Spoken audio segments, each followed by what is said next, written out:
Hey, what's going on, everyone? Welcome to Get Some Mordechai. I'm Mordechai. Today we're going to be discussing a few various topics that some students had inquired about. Before that, we'd like to thank our sponsors. Thank you so much for the inpouring of support. May you be blessed with all the spiritual and physical rewards that this world has to offer. Definitely what the next world has to offer as well. Wanted to tell everybody to subscribe, like, and share the video. That way we get more and more popular and people actually know the truth of what's going on out there. One of the main things that's been going around right now through the internet has been what's the deal with Mashiach and the end of days, and what's really going on in politics and all that stuff. I'll just try to summarize everything in a succinct manner using the Ramchal's Derech, or Moshe Chaim Luzzatto, basically a huge Kabbalist who lived in the 18th century. And he was said to have known everything, ran over 70 books, had everything memorized at an early age. If anybody had a perfect understanding of what Judaism was, it was him. So we'll start like this. People are saying that certain nations come from a certain place, and they want to attribute it to what's going on in current events. So basically, what happened on October 7th in Israel, people want to attribute that, even though it's a Muslim nation, want to say that it's from the nation of Amalek. Amalek, as you know, was a sworn enemy of the Jewish people. But really, if you try to dissect it all, it's really kind of hard to understand who's from where, because what happened was there was a king named Sancheriv, and Sancheriv came and basically took every nation and jumbled them around, mixed them all around, so we don't really know who's clearly from where.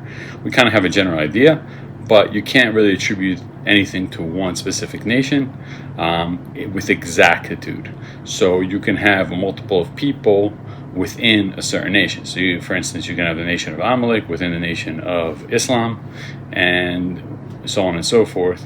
So who really perpetrated what is very difficult nowadays to figure out. In that context, before we get really delve into everything, I want to remind everybody that the whole purpose of the world was that God created a world in order to give goodness to mankind. But we had to earn that goodness. He bestowed it upon Adam Arishon. Adam was the first man, and he failed in that mission. And so we have 6,000 years to try to rectify that. The cheat code is basically given to the Jewish people. Anybody can come and use that cheat code, but they have to convert to the nation of Israel and use that cheat code. As far as the other nations of the world, they're just obligated to keep 7 commandments. It's not really pertaining to humanity; it's more to themselves. 7 no-hide commandments. Anybody can find them online and really figure out, what they need to do on a daily basis. It's not much. In fact, when somebody wants to come to convert, they tell them, why take onto yourself that extra burden? Because we Jews have to keep 613 commandments plus another 7 commandments of the rabbis ordained. So it's a lot of work as opposed to keeping just 7.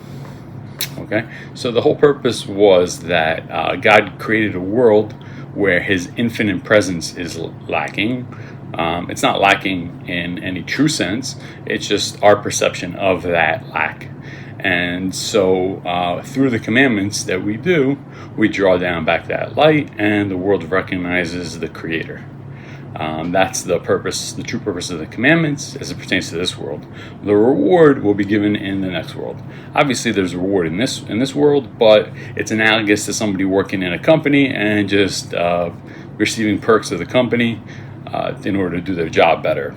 For instance, a car, a laptop, a phone, company vacation, whatever it needs in order for the employee to serve the company better. That's basically the reward in this world for anybody who's keeping the commandments. In the next world is the true reward, and nobody really knows how great that is because it's incomprehensible to our limited selves right now, because it's going to be an infinite reward that lasts forever. So if you can imagine the pleasures of this world, the greatest pleasure, whether it be food, sex, sleeping, whether you go more spiritual, gratitude and love and all those things, can't be compared to the intensity that will be felt in the next world, and that will last forever. Right now it's fleeting, you have it for a few moments and then it's gone. But in the next world, that reward will be felt forever. Okay, now back to current events and all that other stuff. It says that in the end of his life, Ishmael, who was a son of Abraham, did tshuva. So he returned back to God, and so we know that his lineage will do that as well, and that Esav did not. Esav was the son of Yitzhak, and he did not return to God, just like Ishmael did. So that's the two opposing big forces in the world. Esav is like the West, more used in terminology of Edom. Esav and Edom are interchangeable. Basically, they're the West, the Western world. Some attribute them to Russia as well. They're the children of Esav, and they bring a lot of destruction to the Jewish people. The sons of Ishmael are compared to, or said to be linked to, the Islamic world, the Arabian, more correct, as opposed to the religion. And they, at the end, will do tshuva. But before then, we got a lot of things to get through. They're said to be called Ishmael, as it says in the Midrash, that they're called Yishmael, and they were named before they were even born. Ishmael means God will hear.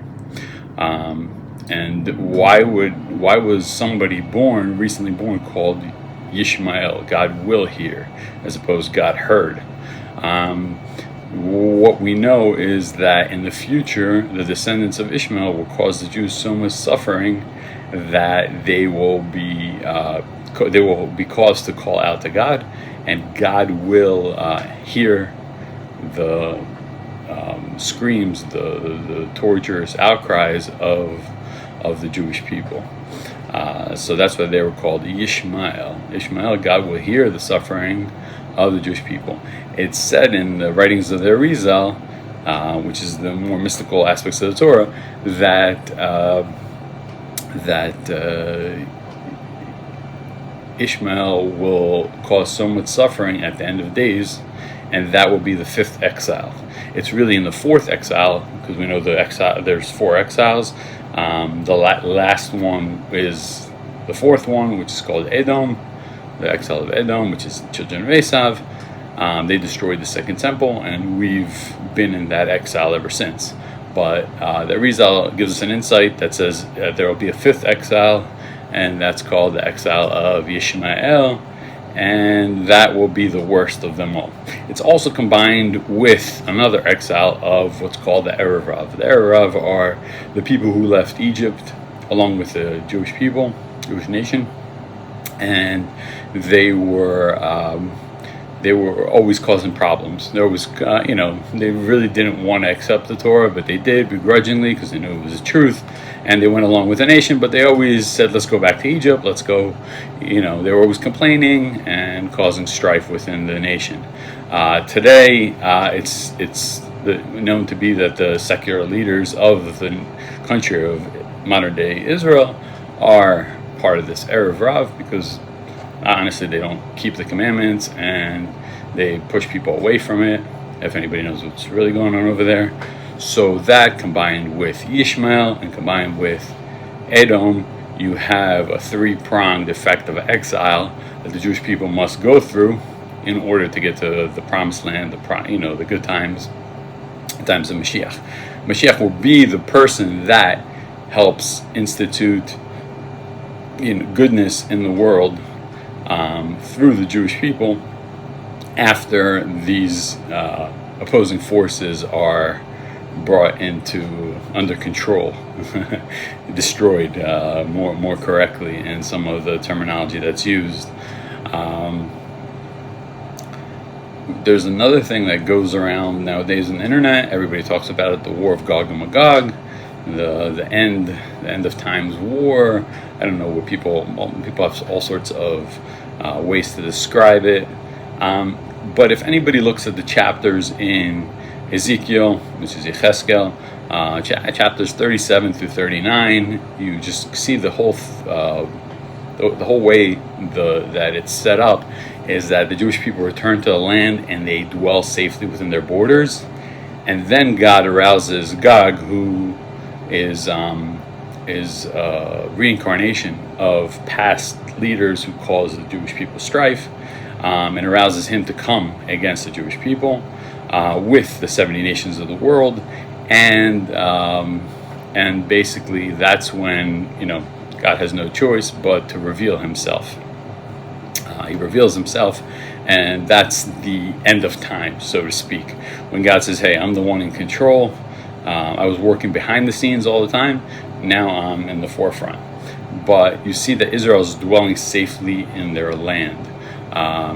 There was, since the exile of the Second Temple, which is Edom, which over almost 2,000 years, that has never been the case. So I don't think we're close. A lot of people say they do. They read it differently, but if you look at what's really going on, you can't really say that. Sorry that I'm going through a lot of things very rapidly. Not usually the format. The format I usually do is usually there's students in the background. But since someone asked that I touch upon these subjects, I decided to do a video in this format.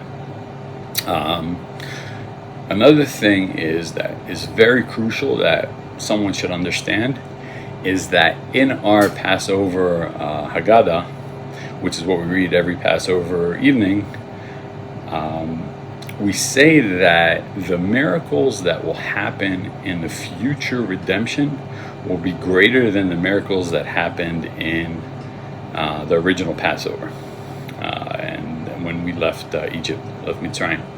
So, if anybody knows the 10 plagues that happened and all the miracles when we left and the splitting of the sea, they were very miraculous. God was intervening in nature, and everybody saw what was actually happening. So it says that the future redemption will be greater than that one. The miracles will dwarf the miracles that happened then. So if anyone wants to say, yeah, we're in the process of redemption and all that jazz, that can't be true, because if we're waiting for something much greater, then it can't have already happened. So that's to dispel the people that say that, yeah, we've already been redeemed and we're not in exile anymore, we're living our land and all that stuff. That cannot be true at all. If anybody wants to see that, again, that's in the Gemara in Brachas, and also in the Passover Haggadah. Another question was, how does science jive with Gemara and the Rambam as it pertains to our finding new things with science and all that stuff? I want to state very clearly that the whole purpose of the Torah was that man should come closer to God. It wasn't to validate itself or to have people check it with artifacts and science and to prove it or disprove it. Basically, everything that's in the Torah is that man should discover God. So if anything you find, if it helps you discover God, great. If it doesn't, then just remember it, and maybe one day it will. So that's the many things that are said in the Rambam and in the Gemara that may seem to contradict science. Eventually, if it currently they do seem to contradict, eventually people will stumble upon certain facts that will reveal that they never did contradict. You just saw them in a different light. All right, but the whole purpose was that, for instance, in one of the chapters of the Rambam, he talks about a person loving God. And the way to love God is to observe science and to observe the world, how big it is, how beautiful it is, how it runs on its own, and everything like that. And then you eventually come to love your Creator. So that's the whole purpose of him revealing anything that he says in that chapter at all, whether it pertains to the movements of the constellations and the like. So someone shouldn't get caught up on that. I feel like a lot of people they look at the Torah, or they look at our writings of our sages as something like as tips for life. I want to state clearly that it's not tips for life. Like, you don't look to the Torah to make your life better or worse. Okay, it's not tips. Like, you could take tips you want, leave the tips you don't want. No, you were created for a certain purpose. You were created with 613 body parts, which have 613 parts of your soul. And each corresponding commandment is in order for you to perfect your body, to perfect the physical world around you. And it's for a certain purpose. It's not I'll take what I want and leave what I don't want on the side. You have to keep everything. So the Torah isn't some kind of magical formula for a quote-unquote better life. If you actually look at, our history, our people have suffered tremendously. Even the great sages and the great righteous people have all suffered. And so if you're looking for the Torah as some medicine in order not to suffer, you might be in for a rude awakening. The truth of the matter is that you only suffer in correspondence to what's going on between your ears, meaning like you suffer in your mind more than in reality. So the great Stoics spoke about this a lot, but really its origins are where all the origins start is with God and the Torah that he gave. Basically is that your mind and your perception is really the only thing that you have and that you're really in control of, so to speak. You're not even in control of that if you go really deep into it. But if you understand the purpose of life and you have the correct ideas in your head, then your thoughts will be produced in the correct manner, and so you won't suffer. For instance, like a person goes to the doctor and they know they need to have a certain procedure, but they know that procedure will benefit them, so they know they have to deal with the pain, but the pain isn't the true suffering. They just know they just have to go through it in order to heal better. Same thing with any person in the world, right? All the pain that they have to go through is really darkness that has been imbued in their body and their soul, and they have to pull that darkness out and draw back that light. Basically, that's the whole construct of life, the whole construct of what's going on. The current events, they're just leading up to it. We have a tendency to say that in our times is what is exactly going on in the text. We want to try to read into what's going on with current events into the text, and it's really difficult to separate the two. But someone with a true understanding can see the difference. They can say, hey, it says this and this. Times look like they're heading this way, but they're not completely this way. So everybody should just stay the course. Even Rambam mentions that, calculating when the Mashiach is going to come, when the redemption, all that is going to happen, is not something that leads to the love or the fear of the Lord, God, Hashem, the Ein Sof, whatever you want to call him. So put those things at bay. Realize that God is revealing himself to all humanity at all times, and try to connect to that aspect. The Jewish people have, again, like I said, 613 commandments. Whether you learn about them or you actually do them, you have those opportunities to do so on a daily basis. And the rest of the nations of the world have the 7 commandments. Again, not to burden them too much. They're in charge of building up the physical world and not violating those seven commandments. The Jewish people are in charge of the spiritual world. and they have their duty. Everybody has their duty, and when everybody does their duty, then humanity, the world, runs great.